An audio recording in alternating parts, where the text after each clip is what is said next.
Hello and welcome to the channel. Wanna hear something truly shocking?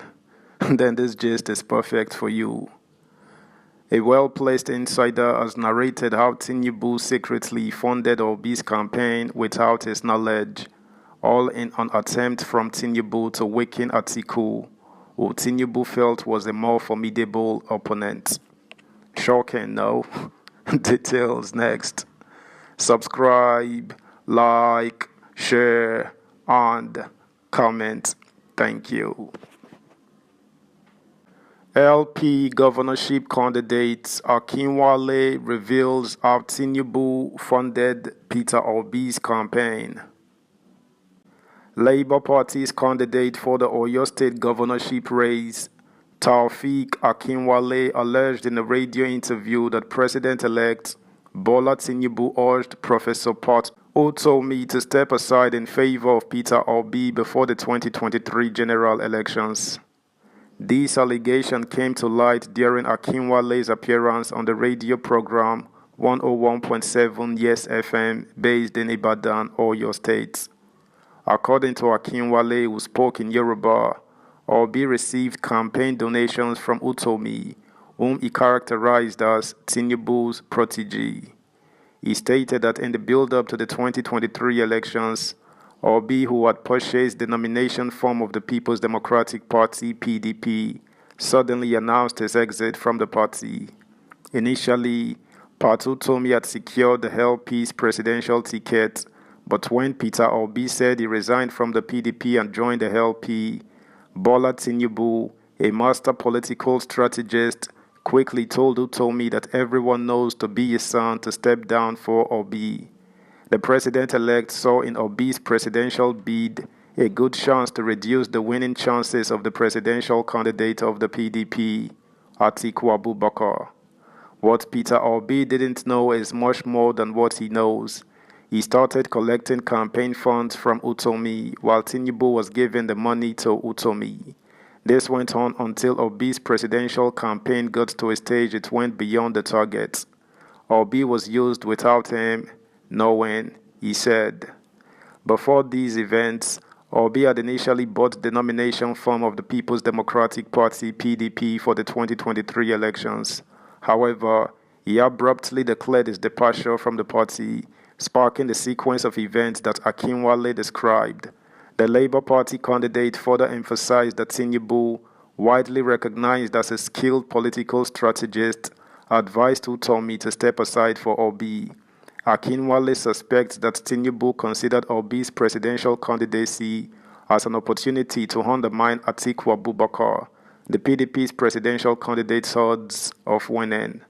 After resigning from the PDP and withdrawing from the presidential race, Obi switched to the Labour Party. Consequently, he entered the contest for the party's presidential ticket. In June 2022, Patu Tomi made way for Obi, who became the unchallenged presidential candidate of the Labour Party at a meeting in Asaba, Delta State. Meanwhile, Nigerians have been told not to expect any magic judgment from the ongoing Election Petition Tribunal in Abuja. This was the position of former chairman of Nigeria's National Human Rights Commission, Professor Shidi Odinkalu. Odinkalu submitted that anyone who is expecting magic from the tribunal should read the Supreme Court's judgment on the Osun State government election petition. It was gathered from Sahara reporters that the human rights lawyer on Wednesday said the Apex Court has already predetermined the outcome of the major cases through an unrealistic standard of proof by demanding that whoever claims that there was election manipulation must produce all the bimodal voter accreditation system BVAS machines used for all the affected polling units PUs. It submitted that those expecting some form of magic from #Nigeria's judiciary in election dispute resolution should read this judgment in the Osun State governorship case. The Supreme Court says to prove results have been manipulated, you need to produce each BVAS machine for the affected PU. So, if you are alleging manipulation of results in 1,000 PUs, you must produce 1,000 BVAS machines, one for each polling unit. Meanwhile, These cases are decided in courthouses, not warehouses. The courts may just have predetermined the outcome of the major cases through an unrealistic standard of proof. Think of it this way. To prove I have sent you an SMS, it is not enough for you to get the network provider to certify what transpired. You must produce the phone from which the SMS was sent. The quality of judicial decision-making in election disputes is utterly diabolical. He noted that the Supreme Court had, in its judgment on the Osun State governorship election petition, held that the beavers devices for each of the 744 polling units, which the appellant solely relied on as the basis for grounds 2 and 3 of their petition, were not produced and tendered by them as evidence in support of their case.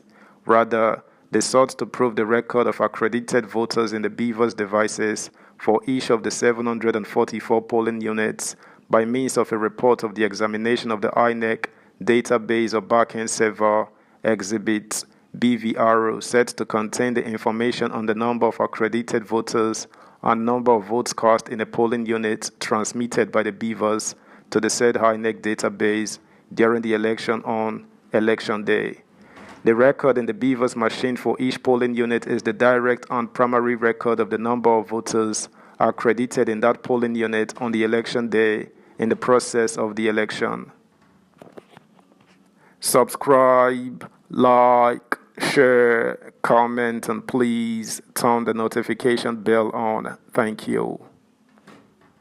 Continuing, he said, it is not in dispute that the disputed polling units' results were collated in their respective wards by their ward collation officers. The collation by virtue of Regulation 48A of INEC Regulations and Guidelines is a presumption arises from the collation of the polling units' results that the number of accredited voters recorded in the result in Form EC8A agrees with the record of accredited voters in the beavers. So, it is the number of accredited voters recorded in the beavers that the number of accredited voters recorded in the result in Form EC8A must be compared with or verified from to determine if there was manipulation. Recall that the People's Democratic Party (PDP) and the Labour Party and their presidential candidates Atiku Abubakar and Peter Obi respectively are challenging the victory of the president-elect Bola Tinubu in the February 25th poll. That's the news, guys. Thanks for listening. Until next time, bye.